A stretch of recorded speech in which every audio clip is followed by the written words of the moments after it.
umas aulas anteriores, eu falei, as normas são equivalentes, normas equivalentes, normas equivalentes. E até agora eu não falei, na verdade, o que significa duas normas serem equivalentes, né? Eu queria começar pensando aqui no seguinte problema. Imagina que eu tenho um espaço vetorial E e eu tenho ali duas normas diferentes em E. E olha só, aplicação, identidade, não faz nada. Pega X e leva em X mesmo, né? Isso é uma transformação linear. Ela preserva a estrutura de espaço vetorial, né? Bom, mas é uma transformação linear. A minha primeira pergunta é quando é que essa transformação ela é contínua? A gente viu várias maneiras de dizer que uma transformação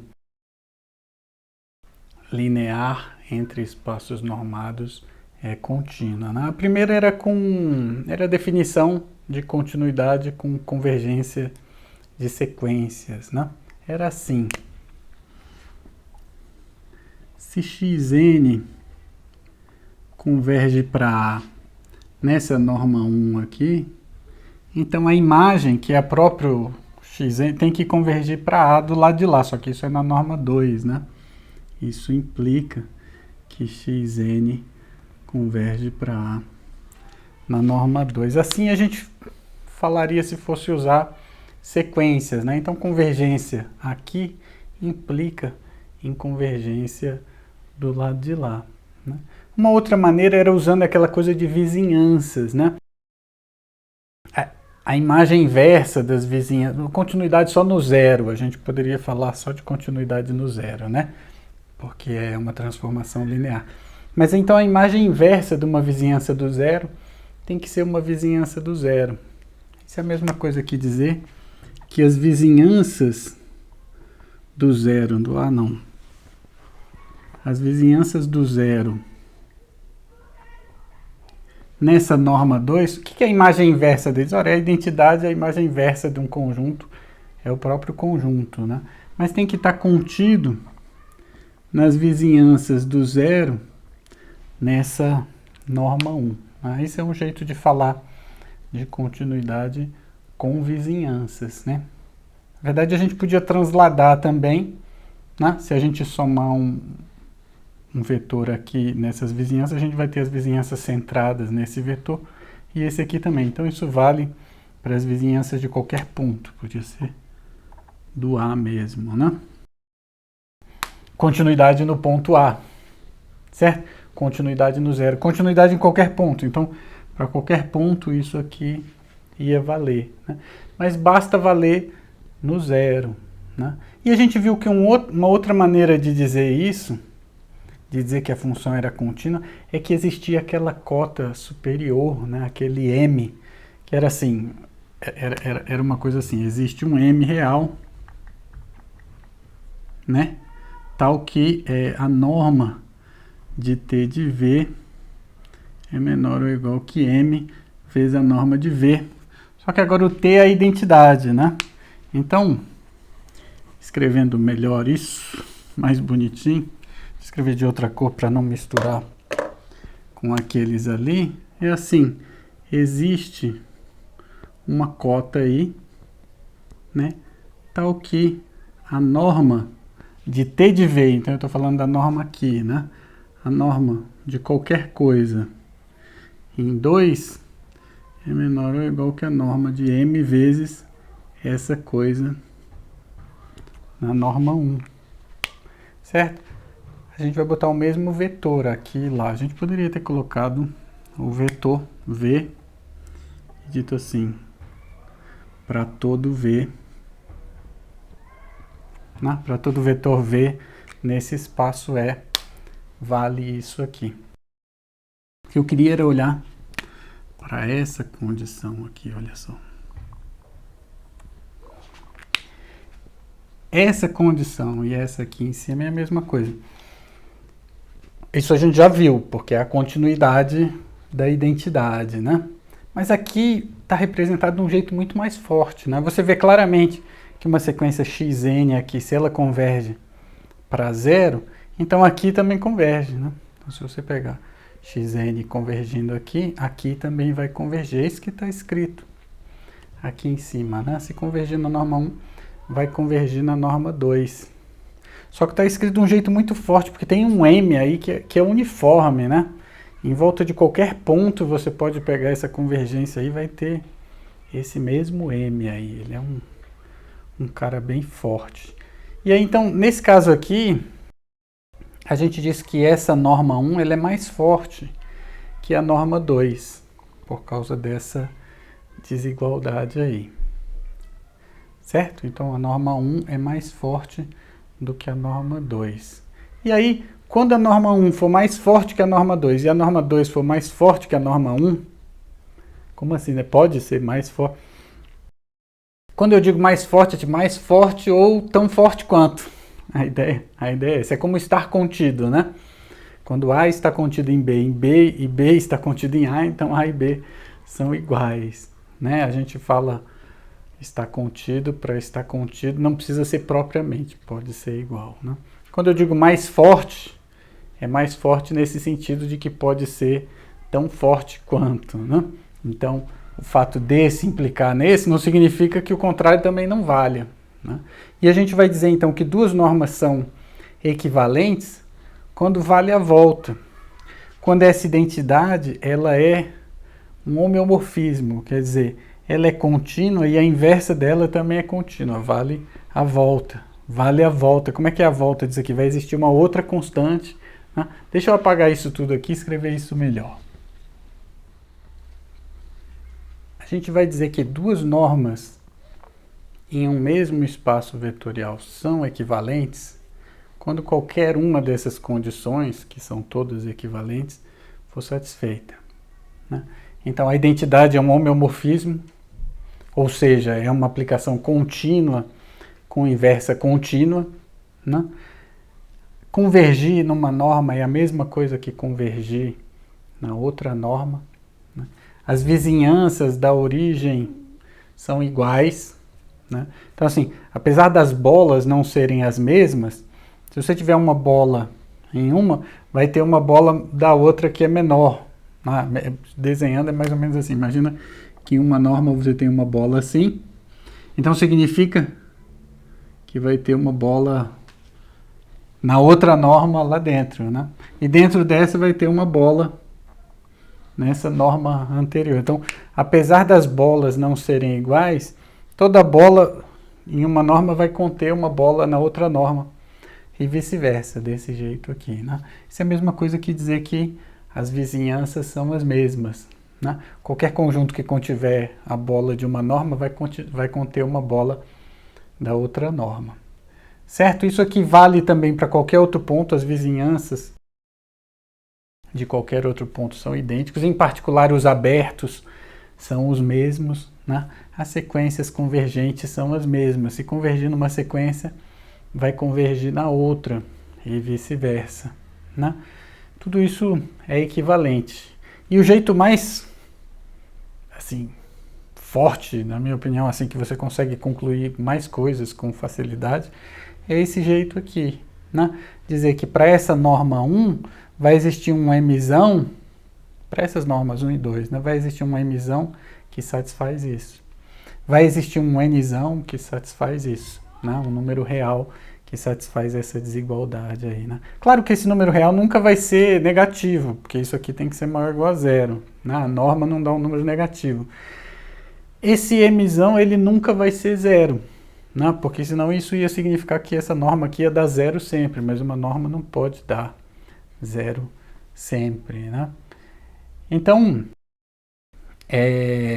no final das contas, esses números reais aqui são estritamente positivos, né? Em particular, você pode, por exemplo, pegar esse n aqui e passar dividindo para o lado de lá. E aí, isso ia significar que você ia ter um número real aqui, vou escrever assim, n a menos 1. Né? E aí, ia valer essa desigualdade para o outro lado. Do outro jeito é mais simétrico, né? Vale tanto para o 1 quanto para o 2, a mesma coisa, né? Quer dizer, o 2 é mais forte que o 1 e o 1 é mais forte que o 2. Mas as pessoas gostam de fazer assim porque dá para juntar tudo numa linha só. Esse é menor que esse e esse é menor que aquele. Então, juntando tudo numa linha só, fica assim. Ó. Em vez de eu dizer que existe MN, eu vou dizer que existem A e B, só para mudar as letras. A e B, aqui em R, tal que a norma 2 vezes esse A é menor ou igual que a norma 1, que é menor ou igual que o B vezes essa norma 2. Então, isso é um jeito de escrever numa linha só. As pessoas gostam de escrever assim, numa linha só. Eu acho ruim, eu prefiro do outro jeito, que mostra que uma é mais forte que a outra e vice-versa. Assim, por exemplo, porque dizer que 1 é equivalente ao 2 e dizer que o 2 é equivalente a 1 parece coisa diferente aqui, né? Porque o 1 tem um papel e o 2 parece que tem outro papel diferente. Mas se você passar, dá para você transformar isso daqui na mesma coisa, sabendo que esse B não é zero, que ele é estritamente positivo, o A também você consegue passar dividindo e transformar isso numa coisa semelhante, só que com um 2 aqui e aqui o 1 e ali o 1. Né?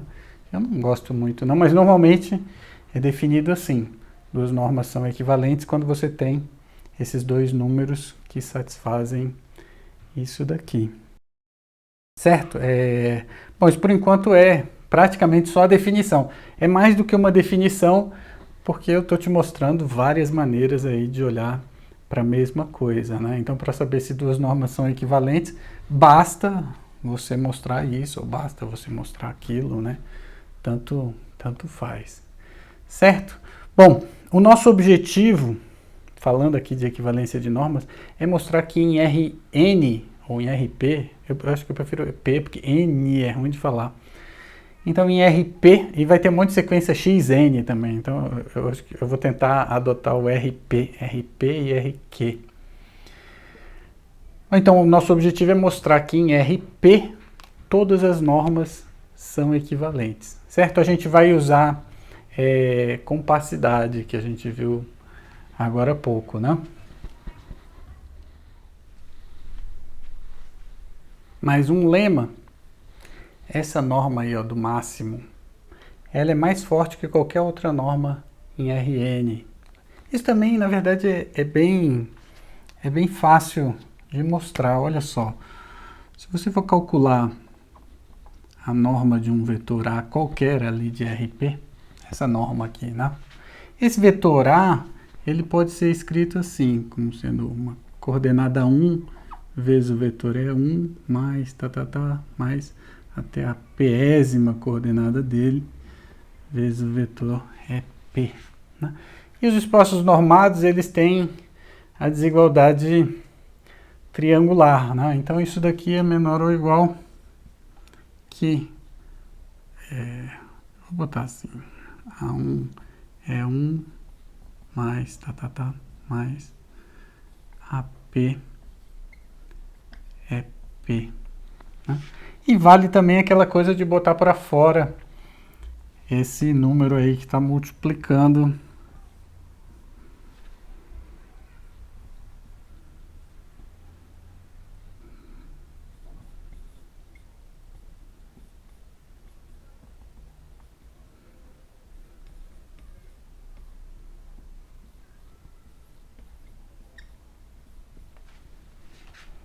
Então isso aqui já vale. Faltou espaço aqui, eu devia ter feito um pouquinho mais para cima, né? Mas esse carinha aqui, olha só, ele é menor do que o máximo vezes aquela soma. Eu posso substituir todos esses aqui pela norma do Supremo, né? Então, esse A1, ele é menor ou igual que a norma de A na norma do Supremo, né? O AP também é menor ou igual que a norma de A na norma do Supremo. E aí, colocando a norma de A na norma do Supremo em evidência, vou botar em evidência de um jeito bem Vou botar esse cara em evidência.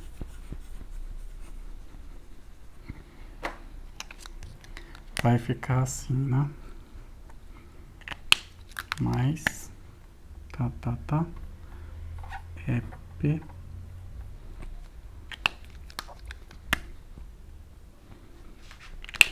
Isso daqui é uma constante que não depende do A que você escolheu. Isso aqui é uma constante, que é o Mzão, né? Então, esse cara aqui é mais fraco do que esse. Se esse aqui for para zero, esse aqui também vai, né? Esse aqui foi o primeiro passo em mostrar que todas as normas são equivalentes. A gente poderia mostrar que todas elas são equivalentes à norma do Supremo, né? Elas são mais fracas do que a norma do Supremo. Agora falta mostrar que elas são também mais fortes, né?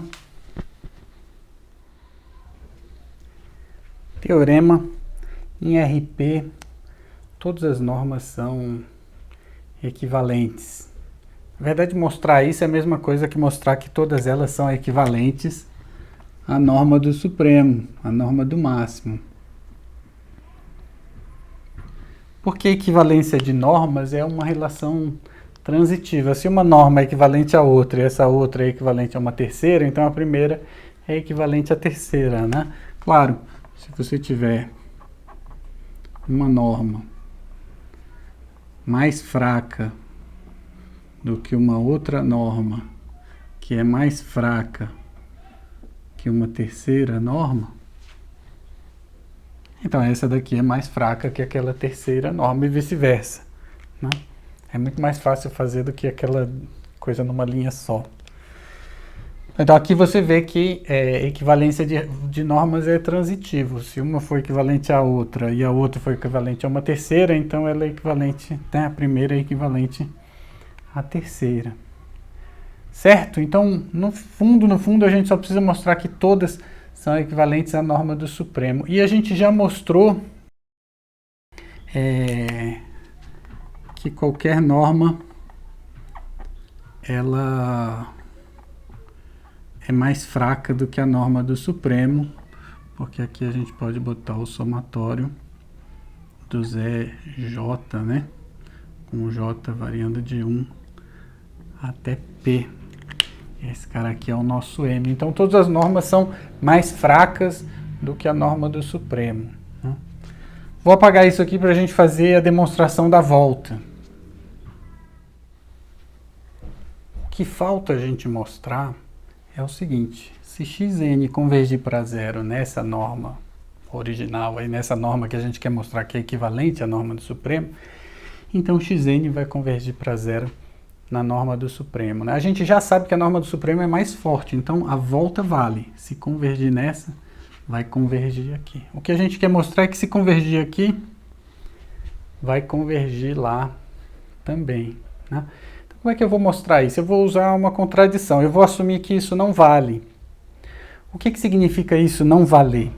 Significa que existe uma sequência xn convergindo para zero na norma original nossa, tal que xn não converge para zero na norma do Supremo. Então, a negação disso é isso daqui.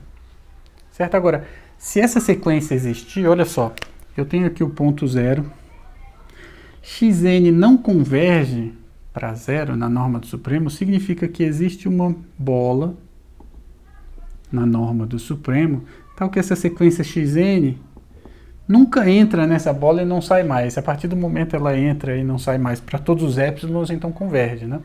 Se não converge, significa que existe um épsilon maior do que zero, tal que essa sequência aqui, ela não fica lá dentro de um momento em diante. Ela sempre sai infinitas vezes. Então, tem infinitos pontos dessa sequência, infinitos índices, para os quais a sequência está fora dessa bola de raio epsilon. Então eu poderia tomar uma subsequência, e para essa subsequência não ia valer só isso aqui não, ia valer isso aqui. Xn é maior ou igual que esse epsilon. Então, o que a gente diz é o seguinte, sem perda de generalidade,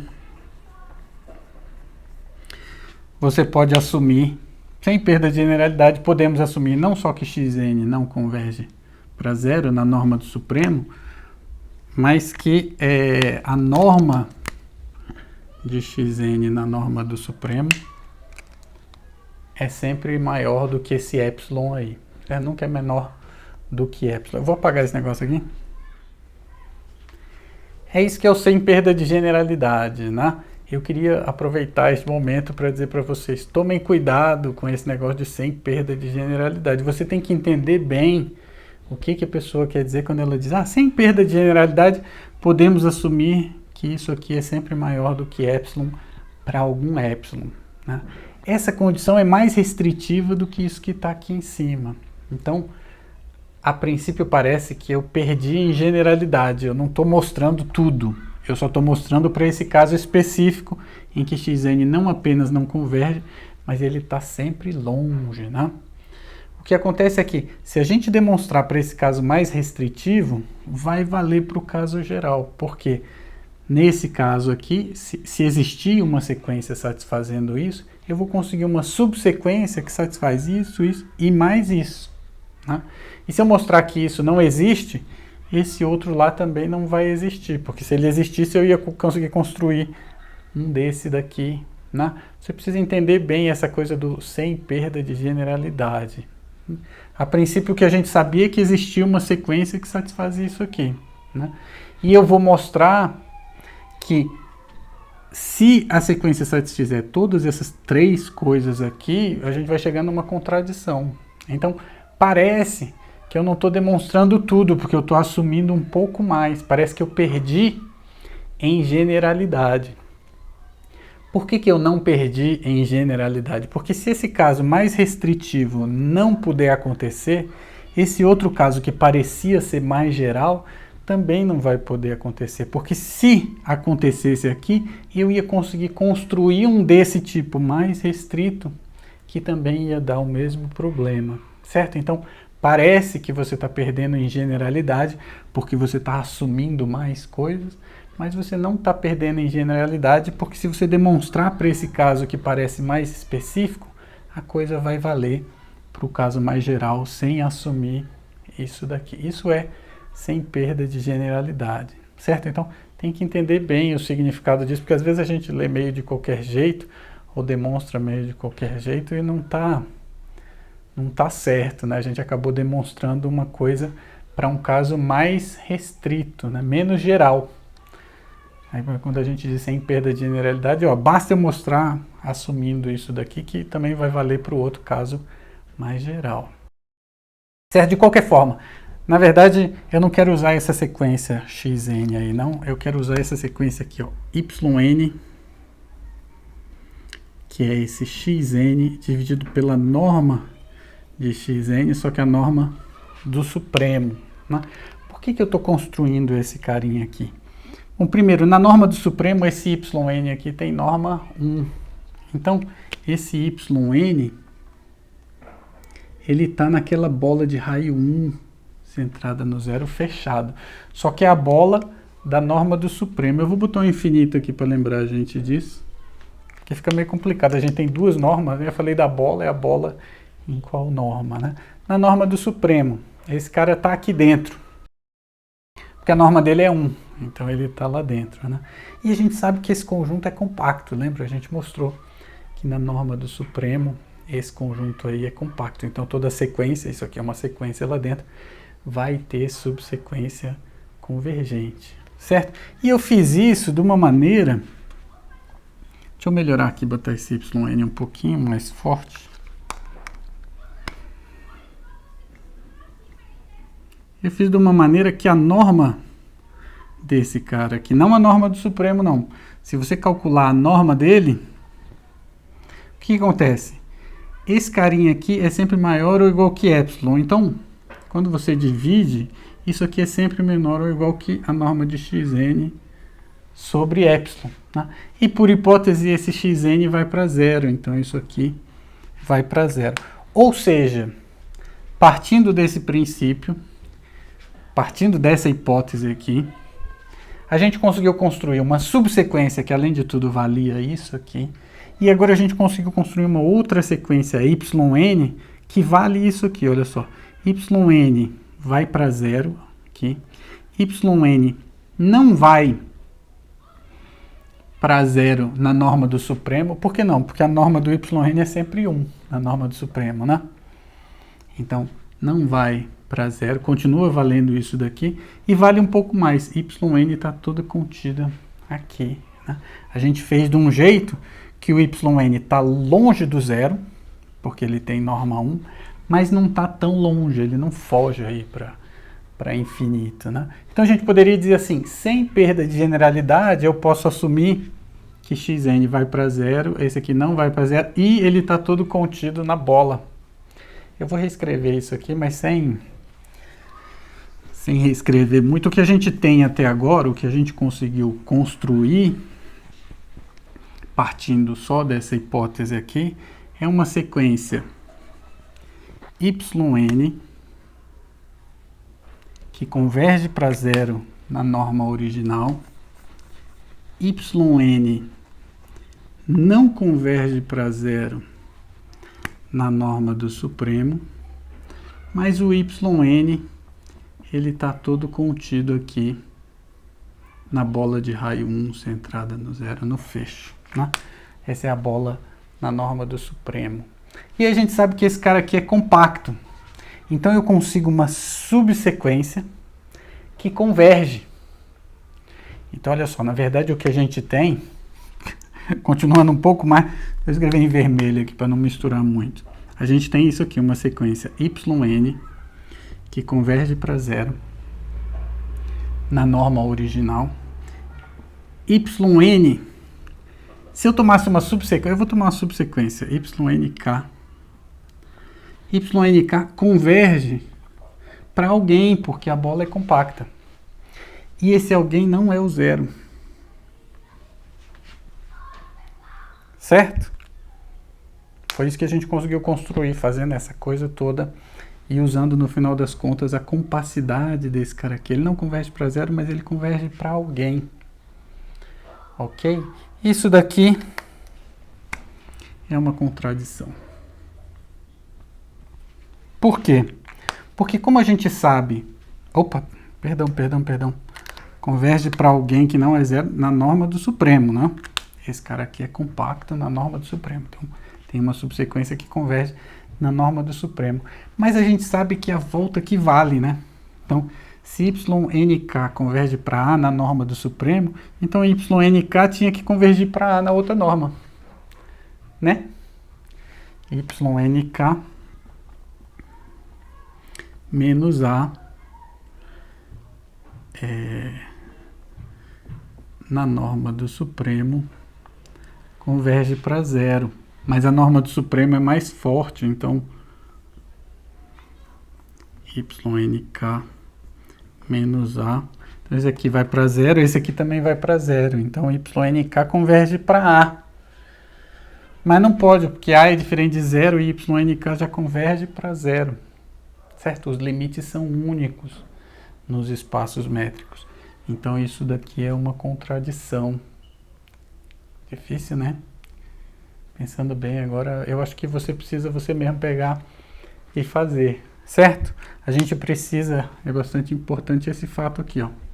Esse cara aí, ele é compacto. A gente conseguiu, baseado nessa premissa aqui ser falsa, conseguiu construir uma sequência yn que vai para zero e que na norma do supremo vai para algum outro lugar. A gente construiu uma sequência que vai para zero e que na norma do supremo não vai para zero, vai para outro canto. E essa é a contradição, porque a norma do supremo ela é mais forte. Então, se ele converge na norma do supremo, ele deveria convergir na outra norma para o mesmo lugar. Certo? A gente já viu que a norma do supremo é mais forte. Só que a hipótese é que esse cara ia para zero, né? Ok? A gente conseguiu construir isso tudo assumindo que esse negócio é falso. Então, essa afirmação é verdadeira.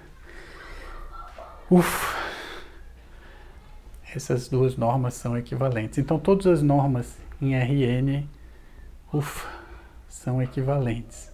Tá? Um corolário disso aí é que se a gente tiver um espaço vetorial de dimensão finita, então nesse espaço também todas as normas são equivalentes, né? A demonstração disso aí é assim. Como o espaço tem dimensão finita, você pega lá uma base, a gente já fez isso, você consegue construir uma bijeção linear de Rn em E. Uma bijeção linear, né? E o que acontece é assim, se você tem aqui a identidade, né, de E em E, a identidade, aqui você tem a transformação T, e aqui você tem a transformação T, aqui é Rn, aqui é Rn, né?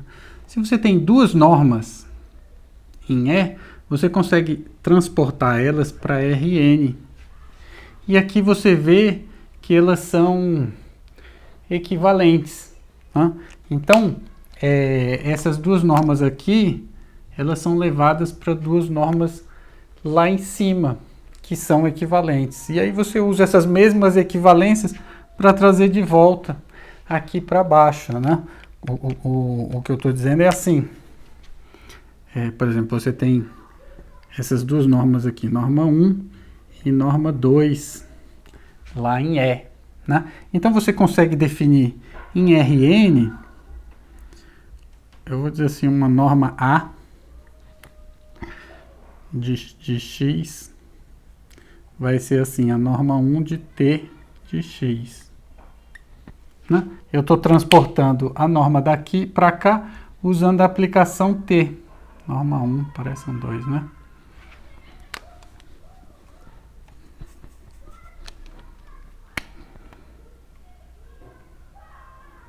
Norma 1.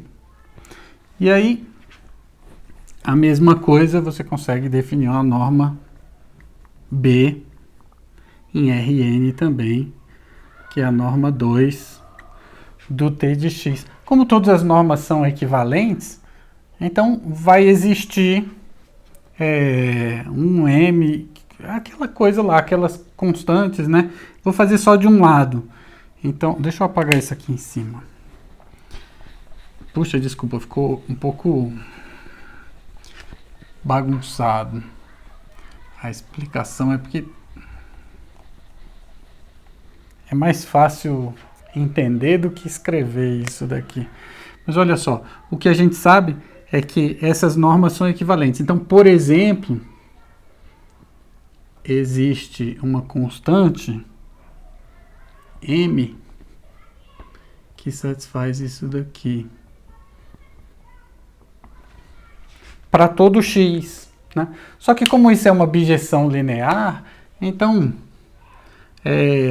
todo vetor v é dessa forma. Então, dizer que para todo x em Rn vale isso aqui, como essa aplicação T é sobrejetiva, então isso significa que para todo v vale isso. Porque a aplicação é sobrejetiva, né? Então a gente pegou as normas daqui do E e transportou lá para o Rn, e lá em Rn elas são equivalentes. Então tem o m, tem essas constantes que fazem com que uma seja mais forte do que a outra, né? Mas aí, como essa aplicação é sobrejetiva, você consegue levar isso de volta. É só isso que a gente está fazendo, né? Então, para todo vetor v, isso aqui valia para todo x, porque as normas são essas aqui, né? Então, para todo v, lá em E, vai valer esse aqui agora. Certo? A gente sempre consegue transportar. E aí, como vale lá em Rn, todas são equivalentes, significa que existe esse carinha aqui, né? E aí, então, você usa T inversa para mostrar que isso vale em E. Ok? Bom, isso é uma coisa bem facinha. Eu queria fazer uma outra coisa mais interessante, que é falar sobre as transformações lineares entre espaços normados, sendo que o domínio Só para concluir essa aula, é isso aqui, uma coisa interessante, mas é um pouco difícil de entender quando você ainda não está acostumado. Olha só, eu tenho uma transformação linear entre dois espaços vetoriais normados, né? O que acontece é que às vezes, se esse E tiver dimensão infinita, você pode ter transformações lineares que não são contínuas, certo? A gente não vai ver exemplo disso porque o nosso curso ele é focado em dimensão finita, Rn. É que tudo que a gente está fazendo, muito do que a gente está fazendo pode ser feito em espaços mais gerais do que os espaços de dimensão infinita. Normalmente em espaços de Banach dá para transportar quase tudo que a gente está fazendo para lá, né? Mas o que acontece é que nem sempre as transformações lineares são contínuas, né? E o que essa proposição aqui diz é que se o domínio tiver dimensão finita, então essa T é contínua, né? Então, se o domínio tiver dimensão finita, o contradomínio, mesmo não tendo, a imagem tem dimensão finita, né? Então a imagem não faz muita diferença realmente nesse teorema. Bom, de qualquer forma, eu quero mostrar isso aqui. Se a dimensão do E for finita, essa T é sempre contínua. Eu vou usar um truque que esse é um espaço normado. Eu vou construir uma nova norma, que eu vou chamar aqui de uma norma, sei lá, estrela, que ela vai ser assim, ela vai ser a norma de V mais a norma de T de V. Então, aqui é a norma em E aqui é a norma em F, certo? Se eu pegasse só esse carinha aqui, não dava uma norma, porque o T pode não ser injetivo, né? Ele pode levar alguém que não é zero no zero, e aí você ia ter que a norma ia dar zero. Mas quando você soma esses dois carinhas aqui, você tem uma nova norma. Olha que coisa interessante, né? Então você tem uma nova norma. E aí, olha só, norma de T de V é menor ou igual que essa norma de V aqui. E o que você sabe é que quando o espaço é de dimensão finita, isso aqui é uma norma em E.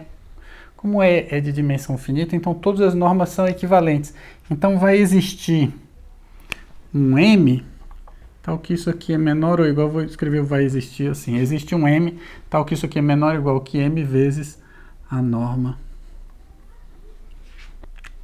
Certo? Olha só, a função T é limitada, então ela é contínua, né? Quando esse cara aqui vai para zero, esse aqui também vai para zero, certo? Então, toda transformação linear entre espaços normados, quando o domínio tem dimensão finita, ela é contínua.